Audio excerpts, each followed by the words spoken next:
Everyone, welcome back to my channel. In today's video I'm going to discuss the most common follow-up questions. Okay, these are 2-3 different categories और बहुत ही ज़्यादा पूछे गए हैं this month, especially in India.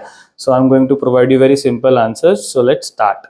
The first question is, do you think excessive screen time affects people health? How?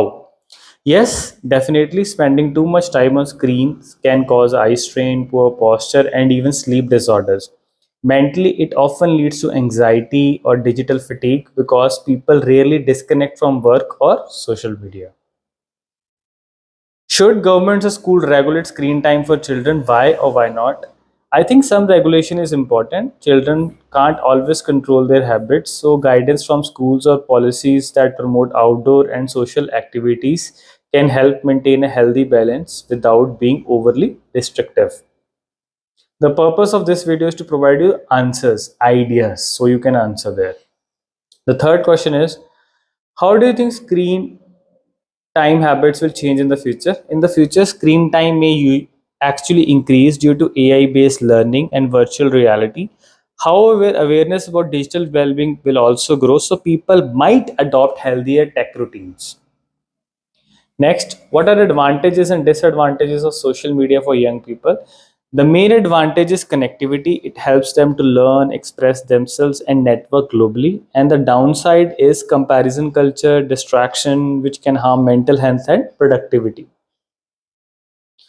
Next, do you think social media has more positive or negative effects on society? Why? Overall, I would say it's neutral. It depends on usage. It gives everyone a voice, but also spreads misinformation quickly.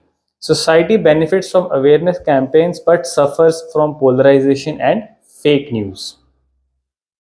Question 6, should governments regulate social media content? Why or why not? To some extent, yes, harmful or misleading content needs control, but over-regulation could limit free speech. Government should focus on transparency and accountability rather than censorship. How has remote work changed traditional office culture? It has transformed the workplace completely. Offices are now more flexible, less hierarchical, and more results oriented. However, the sense of community and spontaneous teamwork has reduced because people are now working more alone. Do you think remote will become popular in the future? Why or why not? Absolutely, it saves cost, improves work-life balance, and technology is making collaboration seamless. Still, not all industries can adopt it fully. Jobs needing physical presence will remain office-based. What are the advantages and disadvantages of remote work for employees and employers? For employers, it offers flexibility, less commuting stress. Employers save on infrastructure costs, but communication gaps, isolation, reduced creativity are real drawbacks for both sides. Should companies allow employees to work remotely permanently? A hybrid model is a better approach because permanent remote work can lower motivation and teamwork. Moreover, meeting face to face occasionally helps build trust and maintain company culture.